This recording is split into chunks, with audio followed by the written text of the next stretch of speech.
So, hello and welcome everybody. So, we are here again this year, 2024, the Reinvent 2024. We always do a recap. The first thing is that it's unfortunate that Ro is not here, but I know I'm right here with Ewere, the first AWS hero in Africa. So, Ewere, can you just come up briefly, say hi, and as we're about to start? Hello, hi. It's always exciting to be here, and I'm excited to be here and to share what we found interesting, mostly in the current reinvent that just passed like a week plus ago, and always a delight to share the stage with my brother and friend Cyril here. Hi, Cyril. Yeah, thanks. Well, thanks a million. So I know you were at Reinvent this year. I wasn't there this year. So I know everybody has his own experience of Reinvent. So can you tell me how was Reinvent this year? I missed it, but how was it in a few words? Yeah. Um, well, should I use the word? I'll use one big word. That's exciting, and then other words intriguing. And then also, I'll use another word called rush because Ross. according to the statistics, about 70,000 people were in attendance. So you're talking about 70,000 people filling about three hotels because, I mean, four hotels, Reinvent ran in about four hotels because of the breakout sessions. And one of the hotels had the keynote and some sessions while the other hotels had the sessions, but still there was huge activity going on everywhere from the lounges, different private lounges that different companies created, from HashiCorp to MongoDB, Sugarcane Hall to the Expo Hall where you could get a lot of swags. There were hundreds and hundreds of businesses there, from the small to the large, all the big names you know in the industry. They were all well represented and fully available to come and share about their products, their businesses, and what they can do, and the new innovations they are doing around artificial intelligence. So it was quite interesting. And then the keynote sessions by Max, Swami, and by Verna. I personally attended only Verna's session, no bias, but it was the only one I was looking forward to because every other session was packed full. And then you had a lot of interesting lunches, which are the part of the reasons we are here and the things we'll be talking about soon. Yeah, sure, definitely. So did you get to dance? Did you get to drink? Did you get to party? No, not at all. I was resting all through. I was mostly tired because the sessions were long. So I just got too tired. Even the replay that was supposed to go out and have fun, I just needed to rest because I had a long trip, a 20-hour flight again to come back. So I just needed to rest. All the rest I could get, I tried to get it because of the trip I have to come back to Nigeria. Yeah, I know people talk about steps. Everybody is showing their watch 1,000 steps, 10,000 steps, 20,000, 30,000, 40,000. So how was your Yeah, steps yeah. number? I did 19,000 steps in 4 hours. So it was unheard of, something that never happened. Velizwa, who is the developer advocate that handles most of Africa, did about 30,000 steps and she posted it too on LinkedIn. So I mean everybody was doing thousands of steps because the whole event was exciting. You meet people you've not met for many years. And that's also something very exciting for me. I was able to meet two of the people that were very instrumental to growing the community, mostly in Nigeria, Lagos, Nigeria here, and in Africa, at the early stages. One of the person was Kubus Bernard, and it was very, very, very exciting to meet Kubus after many years. He actually relocated to the United States from South Africa. He was the first developer advocate in South Africa before Velizwa took over. So it was really nice to see him again after almost, I think, 4 or 5 years. And I also met Mike Chambers, who was also a hero, lives in Melbourne, Australia, but now he's also a developer advocate in AWS. So it was quite interesting to meet these guys that I've not seen in a very long time. Vena was also on ground. I mean, everyone we needed to see were they were all on ground physically present. And then I had a photo session with the CEO of AWS, and that was quite interesting. Three of us as heroes, we had a photo with him and some little exchange too. to get to know what's going on and the things that the community is doing.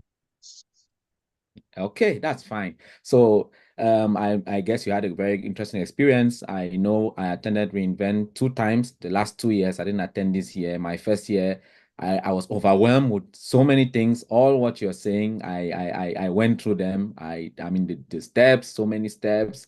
You couldn't attend all the sessions. And the second year, I just decided to go mostly to workshops. I developed a different strategy, so I think next year you find a new strategy that will work for you and optimize. But I think Reinvent is always good, and it's always a place where we learn, we network, and we at the same time we relax to some extent. It's the end of the year. So let's dive straight in to our recap. And for our agenda, we are going to look at a brief overview of Reinvent this year. We've already started looking at a bit of what Ewere has done so far or what he has experienced at Reinvent. So we are going to continue to look at Reinvent this year because this is a recap we do every year. Again, we used to do it with Ro for the serverless part. So that's why next on the agenda, we are going to talk about containers, and Ewere is going to tell us his favorite releases in concerning containers.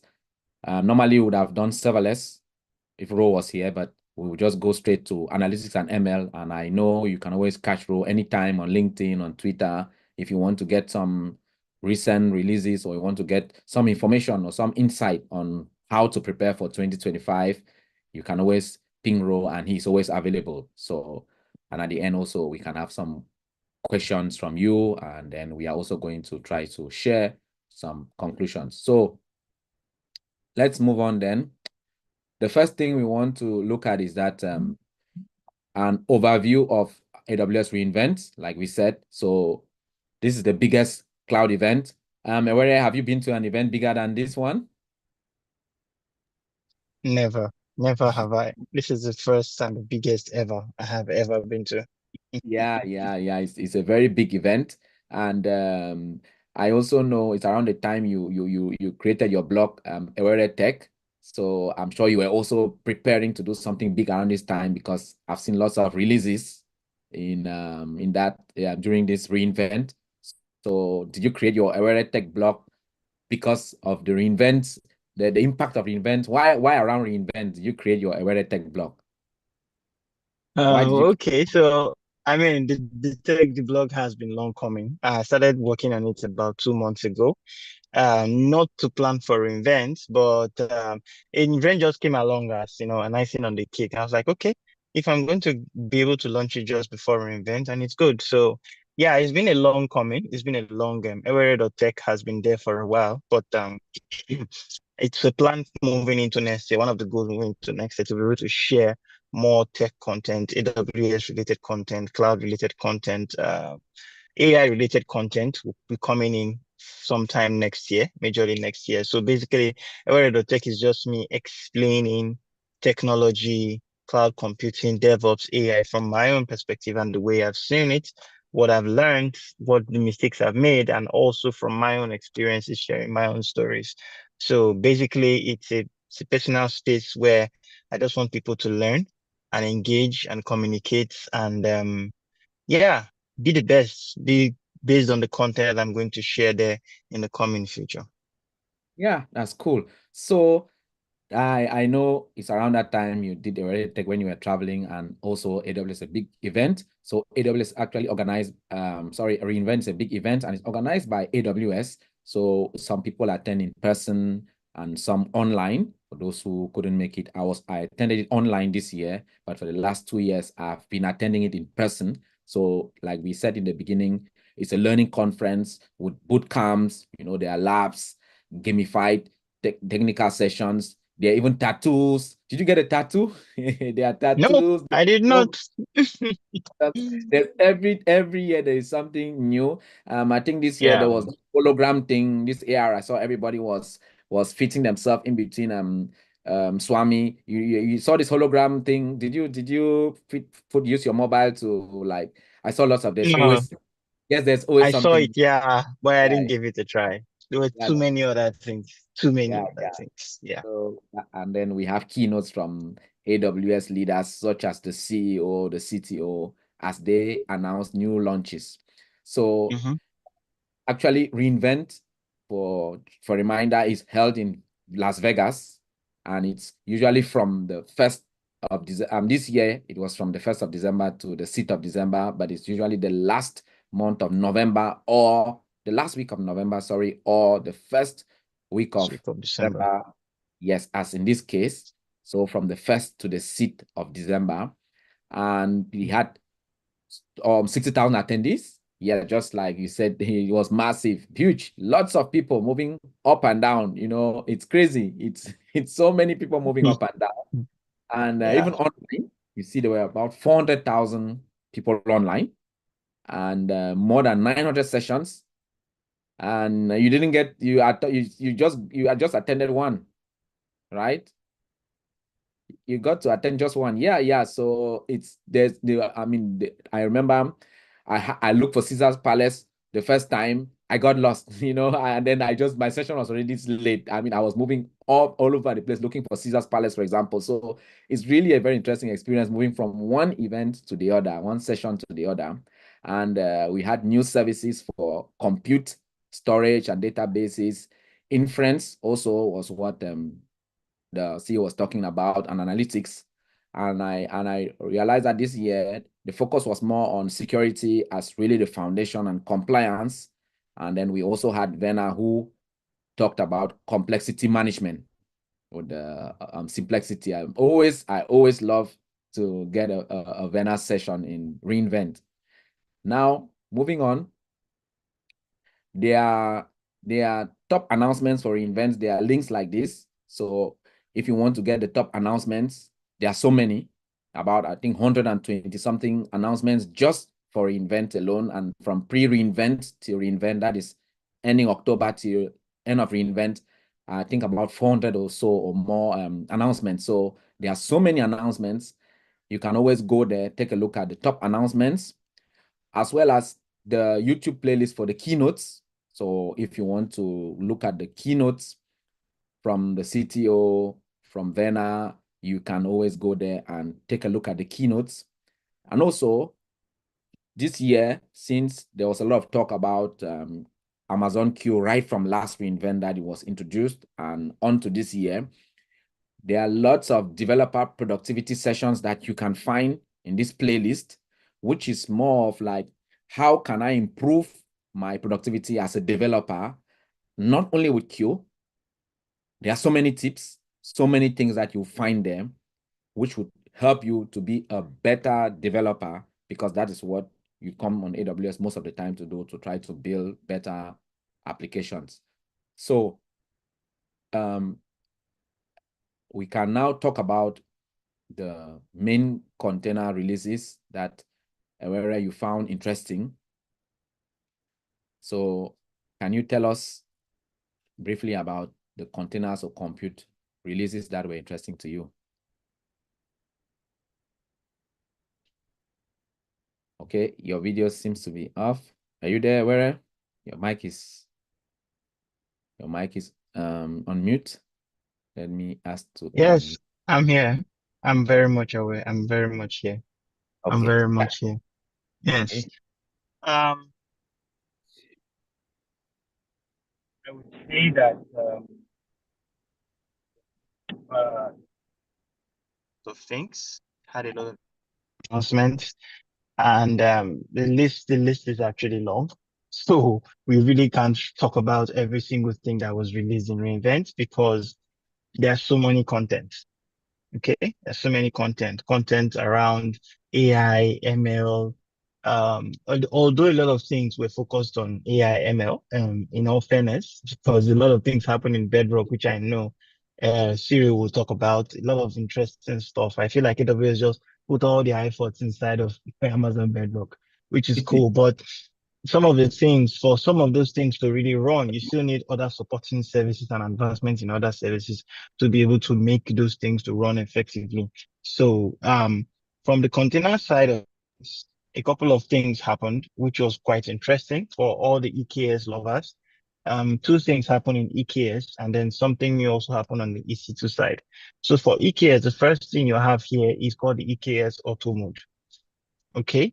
Now, what is the EKS auto mode? It's AWS way of simplifying cluster management. So automating compute, storage, and networking, enabling highest agility and performance while reducing operational overhead.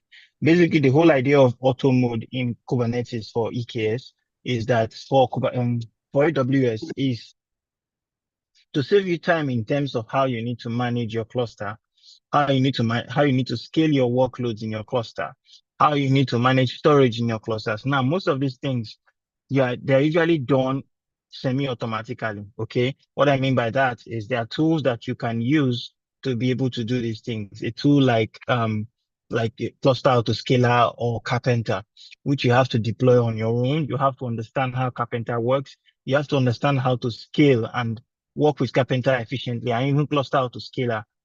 But with AWS EKS, Amazon EKS auto mode, we really don't have to understand all these things. They are leaving most of the operational work that has to do with managing workloads in your cluster to AWS. You are saying AWS, you know what?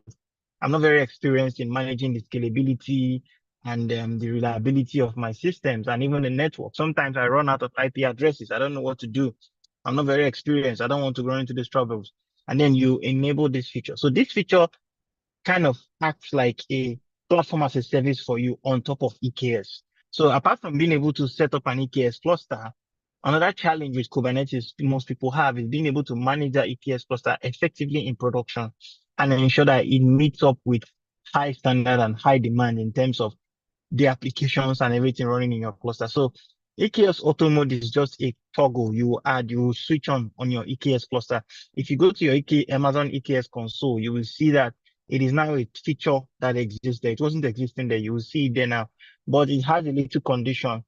So when you are enabling EKS auto mode for a running cluster, because you can either enable it for a running cluster or you can actually enable it when you are creating a new cluster. Okay. So it's actually a feature that is embedded. No one is left out, both those who are new and those who are not new to the environment. So for those who are new to the environment, for those who already have an EKS cluster, you just need to go to your console and enable the EKS auto mode. Now, when you enable the EKS auto mode, you are supposed to also allow a different form of authentication because EKS has different methods of authenticating users. You have the config map mode, you have the EKS map API mode, EKS API mode. So you need to change the authentication mode for the auto mode to work for EKS. That's just really something you need to be very aware of. So let's go to the next one. Okay, EKS hybrid node.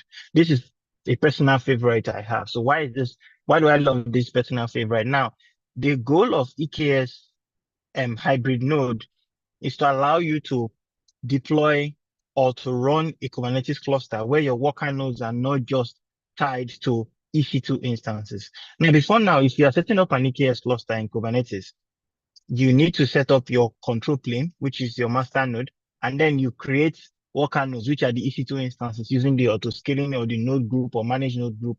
Sorry, the managed node group or non-managed node group, whichever option you want to go for. But most of the time, your cluster is backed up by various EC2 instances. It doesn't matter how you are setting up your deployment, whether you are using same type of EC2 instances behind your EKS cluster or various types of EKS, whether you're using Carpenter or whatever. But the uniqueness of the hybrid mode is that you can have a control plane in Amazon EKS and have a worker node in another cloud provider, say Google Cloud, say Microsoft Azure, say your on-prem environment, and all of them can work under that EKS control plane as a cluster. Now, this helps a lot in terms of meeting up with compliance. So, for example, you are a business where they tell you that, you know what, all your applications must run locally. Now, you can actually deploy your on-prem virtual machines as worker nodes of your EKS cluster. The most important thing is that your control plane can be running in the cloud while your worker nodes are running locally. That helps you with data privacy. That helps you with data localization. So it means that you can have your data and your applications running within your own environment, but being managed by your control plane. Now, if you remember how Kubernetes works, the applications run within your worker nodes, not in your master node. So it actually meets compliance because when you deploy your containers in your worker nodes, that is where your application lives. That's where your data will live. It will not live in the control plane. The job of the control plane is just an orchestrator to manage the worker nodes within your cluster. So if you look at the little definition I wrote here, I said it unifies Kubernetes management across your cloud and on-prem environments with Amazon EKS hybrid nodes. Use existing hardware while offloading control plane responsibilities to EKS for consistent operations. So the only thing EKS will just do will just be control plane for management and orchestration, while your worker nodes, which are any virtual machine you want to create in any other cloud provider or any other on-prem environment, are all managed by you, which means you have power and control over how your worker nodes. That's why it's called a hybrid node architecture and deployment model. And let's go for the last here. That's the Amazon EC2 train instances and train 2 ultra servers. So these are new improved um, um, processors for AI ML workload. And that's why I said that as work is being done to the serverless part of AI, which is the SageMakers and the Amazon Bedrocks, which I know Cyril will talk more about, they also make room for the virtual machine models because no, I don't want to call them model, virtual machine deployment options, because you have people who also want to deploy and train their models in virtual machines. So Amazon EC2 train 2 instances and train ultra servers for AI ML training and inference are now available. So with 4 times speed and 4 times more bandwidth or 3 times more capacity than predecessors and 30% higher floating point operations, these instances deliver unprecedented compute power for ML training and Gen AI. So this is, if you understand the AWS processors, the Trainium processors, they've been on for a while. You have Trainium 1, this is Trainium 2. Okay. And then they have Trainium 2 instances. So they are becoming more purposely built, not just processors, also virtual machines and EC2 instance that handle the demands of AI and ML. I mean, Siri, AI and ML is always very demanding a lot of capacity. I don't know why you guys like too much power, compute power in terms of when you want to perform AI workload.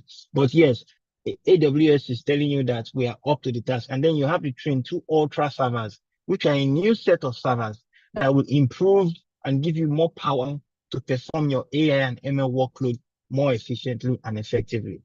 And like I said, I'm going to stop here. These are just a few of the container-based releases that were done.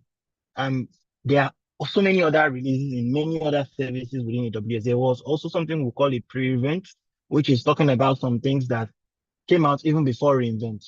Okay, there are so many things, but these are a few of the exciting things, and those that are in AWS and in the container space will understand the value of some of the things I just mentioned. Thank you very much. And at this point, I'll hand over to Cyril. Yeah, thanks so much, Ewere. That is very interesting. I see there are lots of support, like you say, for ML, with lots of things at the side, because we now are trying to do artificial intelligence. ML has to consume so much because it's like, okay, we want to make intelligence out of something that was not supposed to be intelligent. It's supposed to be human intelligence. So that's why it's complicated, right? That's why we need so much capacity, so much power. So would you say that this reinvent is more of if somebody is like wanting to get to containers, start, are these new services like kind of going to give the person a head start compared to maybe somebody who got in like maybe last year or 2 years ago? Yeah, so it's actually a bit of both. So if you are someone, I usually don't advise people to use new services immediately they come out. Why? Because of understanding of those services. Sometimes you think you understand what the service can do until you start using it, you discover that it might not be exactly what you think it can do. So my advice is if you are just starting out, learn the fundamentals, try and learn the basics before you get into some of these new tools. So for example, before you can use EKS auto mode, you need to understand what Amazon EKS is. You need to understand what Kubernetes is. You need to understand the components of Kubernetes before it can bring value to you. That's like the first rule I will always say. For someone who is starting out, EKS is like a 300 series thing where you need to have a lot of foundational knowledge, foundational understanding before you can get in there. But if you are someone who has been doing this for a while, it's a bit easier for you to step in. And for any organization, I wouldn't advise you to just jump on any new service.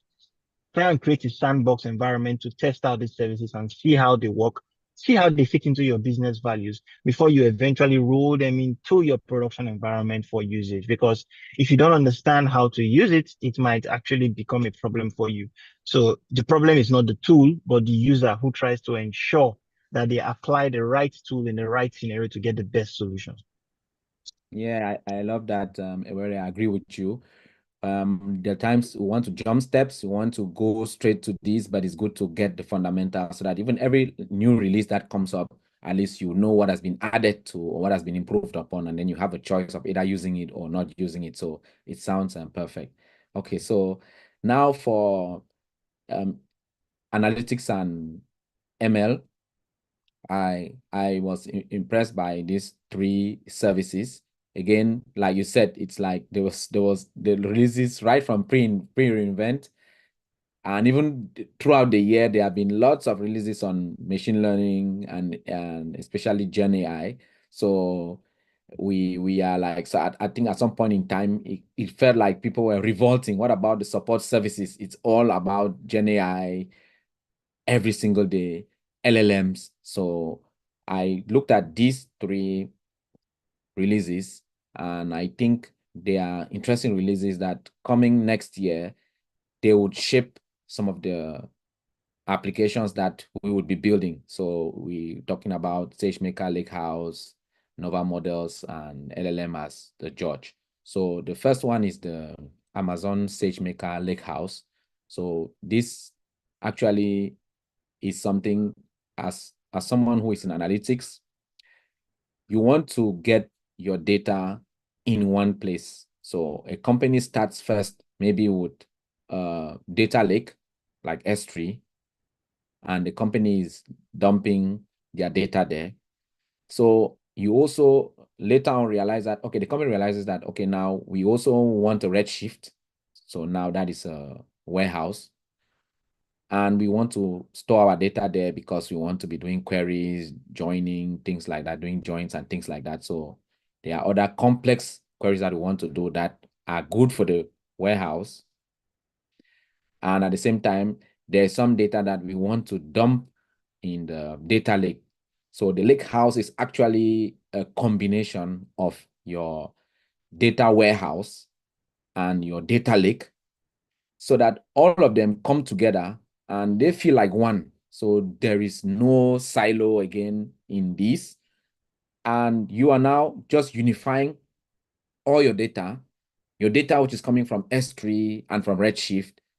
The Lakehouse just unifies them and it feels like one database. So with that advantage now, you can be able to do queries like you're just treating one database, which is made up of data from S3 and data from Redshift. And at the same time, there are lots of releases that we have had from AWS, like the zero ETL integrations that have been announced throughout the year, starting from last year. So Aurora, you have zero ETL integration of Aurora with, say, S3, for example, and then you have RDS for my SQL, DynamoDB. So if you leverage these zero ETL integrations, bring all your data together, combine S3 Redshift. So at some point in time, you can use all the hundreds of connectors that are disposable for you, they are available for you to connect to all these multiple data sources, bring them all together in one place, which is the lake house, so that you can be able to query your data.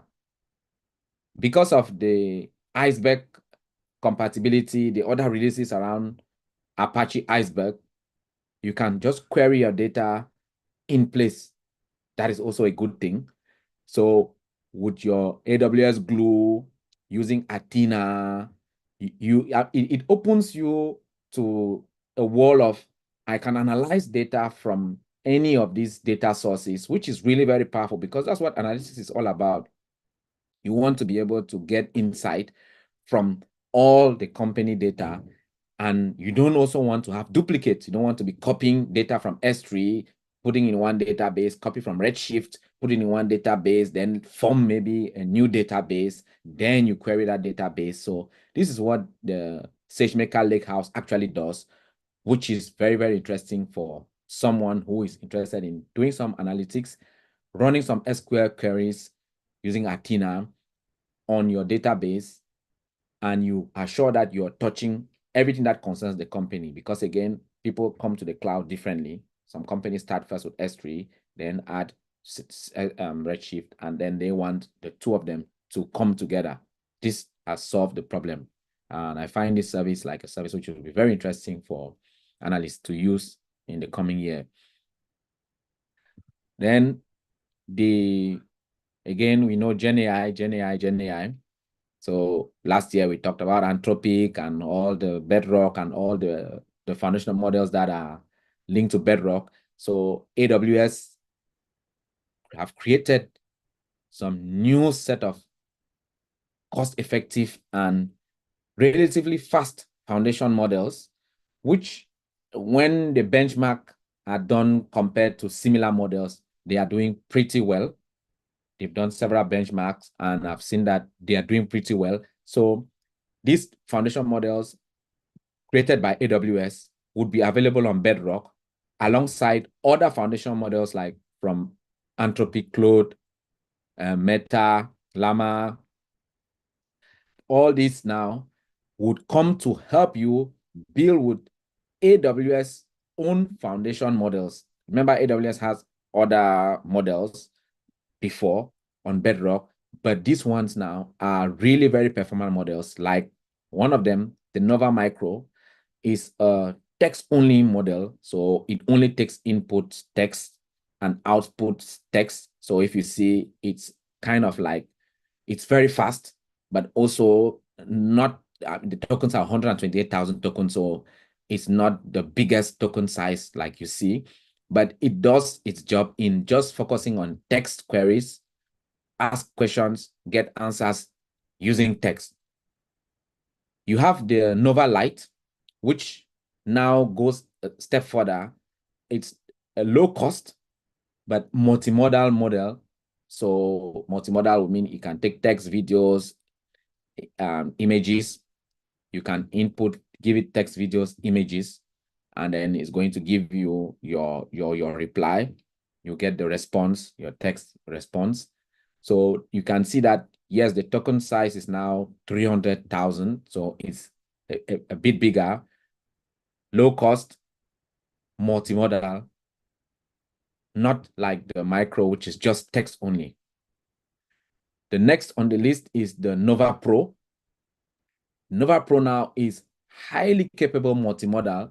So it's a very, very efficient or very, very great multimodal model, which is effective in terms of, okay, it's efficient, the cost, yes, there's a cost balance, but it's very effective. So it does a better job than the Lite, just like the name implies. The Pro, again, you give it text, videos, or images, and it's going to analyze all of that, and then it's going to give you your response.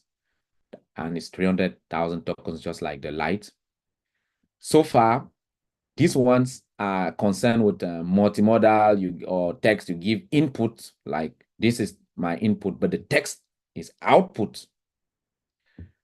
Now, going to Nova Premier, this is going to be the most capable complex reasoning model that Amazon is working on. So it's coming in 2025.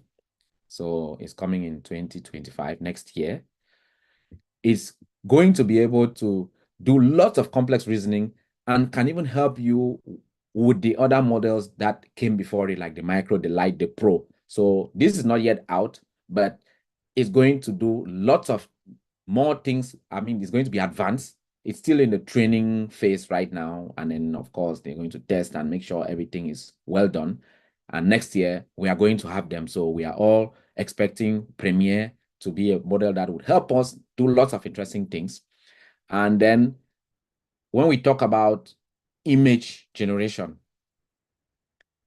this model, Nova Canvas now, the Nova Canvas is specifically for image generation. So I want you to generate the image of an apple on a table or things like that. So it's used to generate images.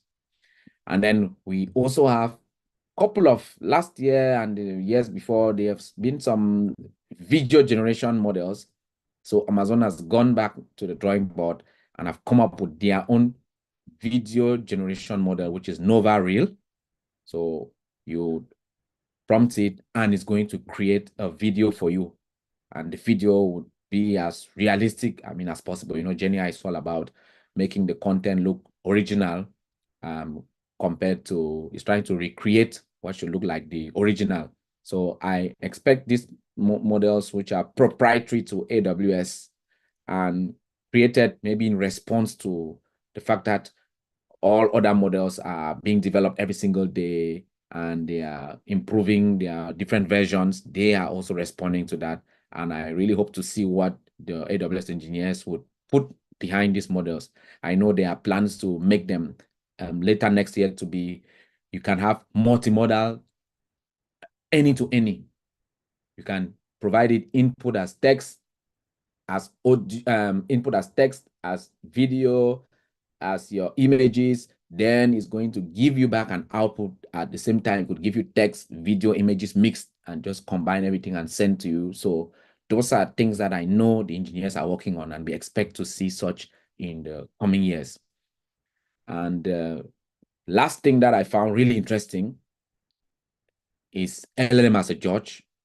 I know this year it has been a discussion. I've had a couple of discussions with some of developers, my friends, and maybe partners. We've been talking about, yes, we always talking about LLMs hallucinating, giving us incorrect results. How do we test the results? Because like we know with machine learning, we always train and test, validation set and all that. So now LLM as a judge is very interesting because it's a feature under model evaluation in Bedrock. And now your LLM, you can choose any of the models, say for example, Claude, go be my judge for this LLM model I'm trying to build. So the LLM is going to judge itself. So rather than get the results of LLMs and give them to humans to manually go through them to check them, it's trainers. You can have a system. You already have your whole pipeline where the LLM can judge the models for you, and you can assess, for example, the quality of the model, the correctness, how correct did this model perform, for example, how complete was the response of this model. So as you can see on the right there, you can be able to judge and see this my model generally is not performant, or this model is more performant than the other one. So it's able to assess quality metrics. And as we are talking about responsible AI, you must have heard about the EU Act for AI that came up last year. There are lots of acts trying to make AI to be responsible. AI has to be safe. We are also, LLM as a judge can evaluate how responsible your AI is. So is the response harmful, for example? So you see things like harmfulness. It's going to give you a harmfulness score. It's also going to give you like answer refusal. So it's going to evaluate all these things. So this is very interesting because we've been like, it's been a black box. We've been building models and not even knowing what my model is on production, but how am I sure it's still performing very well, or it's derailing, or it's completely misleading us? So with LLM as a judge, I see it like something which is really a game changer, and it's going to help with GenAI and improve GenAI adoption for some who have been on the fence about adopting GenAI in their workflows. So, Ewere, what do you think about this LLM as a judge? I know maybe I don't know what you feel about GenAI models generally, and the hallucination thing. But what do you think about the LLM as a judge thing? I think that the future is going to be very interesting. It's going to be a very interesting future because, yeah, it's going to be inevitable because it's going to really, I think it will be very helpful in in a lot of things. And LLM as a judge, we just need to have regulations around how these things are being used and who is using them. That's the most important thing. But, yeah, we're going to have the next 10 years are going to be very interesting, and we're going to see LLM as a lot of things. That's the truth. So, yeah. Okay, okay. So it's fine, but we all know that it can't only be it can't only be Gen AI. We all need the support services and the containers and the other security, storage, database. Everything has to work for an application to be successful, and all those are reiterated when we go to events like reInvent and listen to talks like Vena's talk and even the CEO's talk on the five building blocks. So we have to keep in mind that we have to put all things in place and make sure our applications meet some minimum criteria. So if there are any questions, I'll just check the chat here to see if there are any questions. And if there are no questions, then we might be wrapping up. Maybe while we are thinking of questions, I'll be looking here.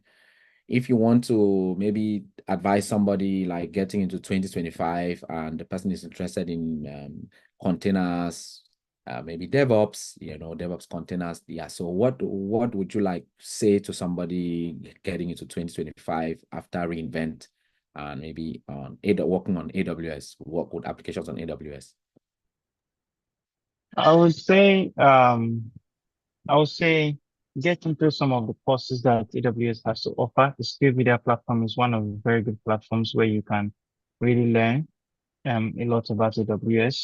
So you can understand some of the basic customs and systems that go within AWS, things like well architected frameworks, things like shared responsibility model, some of those things that makes you understand what cloud computing is end to end, first of all. And then you can start delving into which of the sectors of the field you really want to focus on. Okay, we have a question here. Thanks. We have a question here. So Benoit, hi Benoit. So Benoit is asking, what was the reInvent announcement you were most excited about? So Ewere, maybe let me start with you. What were you most excited, reInvent announcement you were most excited about? I think for me, all the announcements on Bedrock were actually awesome. And one of them, the two of them that are most, for me, that were most interesting were the prompt routing and then the prompt caching. Those were the most interesting because in all of the competition in the LLM world, I don't think no company has thought about the fact that they could actually optimize prompting. Okay, because some other competition are using prompting and they are making a lot of money out of it. But AWS comes and says, you know what? We have a lot of models. How can we improve the feedback and the performance of what we give back to our users? And then they had the prompt caching and the prompt routing. Prompt caching is basically when you send a prompt twice, AWS does not charge you twice for it. And then for the prompt routing, for every prompt you give the LLM, AWS intelligently gets the appropriate model to give you the best response and optimal response for your request, which I think is pretty amazing. Yeah, yeah, it's cool. It's cool. For me, I love this LLM as a judge because I know there was a project I was working with somebody who were discussing on things like that because we are saying, yes, the life cycle of traditional machine learning models, you always have to evaluate the performance of the model. You always have to test. You always have to measure the performance, accuracy, this and that, the ROC curve, false positives, false negatives. There are lots of things, precision. So there are lots of things we want to test, but now we want to be able to do the same for Gen AI. And with the LLM as a judge, we can be able to look at the metrics and rate maybe 10 models and say this one is more performant. Let's get it to production with all the confidence than blindly just getting into production and then it derails people off. So that's what I was really that's what I found really most exciting in Reinvent. So if there is no other question, then I think we can call it a day here. So thanks so much. Thanks so much for joining us. You've Thank always been, you. Thank it's you. been Thank you for your time. the recaps. You've been joining us all the time. So thanks so much for joining us to share your knowledge, and very grateful for your time. So I hope, as when I also always used to say, we just need to go build, right? Go build. Go build. Yes, go and build. Yes, all this would not work without us building something. So, okay, yes, I have a question. Just one last question from Kim. Kim, hi, Kim. Kim says, what do you think about SageMaker Unified Studio? Yes, I think it's awesome. And the SageMaker Lakehouse becomes easier with the SageMaker Unified Studio because now what does that mean? It means the SageMaker service is now called, they're going to even call it SageMaker AI. So everything is on one service now. So you have analytics there, you have the possibility to do your Gen AI there, you have the possibility to do your machine learning. So it's cool because now we don't need to go places, look for things here and there, just like the lake house, because the Unified Studio facilitates the lake house as well. You just need to go to your SageMaker now, and it's a one-stop shop for your data. You can have all your data in one place, use Athena, use whatever you're comfortable with, as long as it's Apache Iceberg compatible. You can do whatever you want with your data. Add Glue, look at what is coming from Glue, from just Apache Spark, EMR, just mix everything together, which is fantastic because that is what we need. We need to get all the insight we can from data from every possible source and come up with the most insightful response or the most insightful reaction to any event and come up with predictions that take into consideration every single data that we have. So the Unified Studio is very cool, and I think it's currently deployed in 5 regions. It will be available for everyone to enjoy in the next year. Thanks so much, Kim, for that question. Okay, thanks, Deep Samuel. Deep Samuel says it was an interesting session, so thank you for that feedback. Thanks so much for also joining to follow right to the end and for giving us that feedback as well. Yes, Kim, yeah, it sounds amazing. I really, it really is amazing to have everything in one place. It has been stressful moving up and down, copying and pasting things from one database to the other. So that is something, having that unified studio is great. It's really great. Everything is in one place and they understand each other and they talk easily to each other, which is great. So thanks so much, everyone.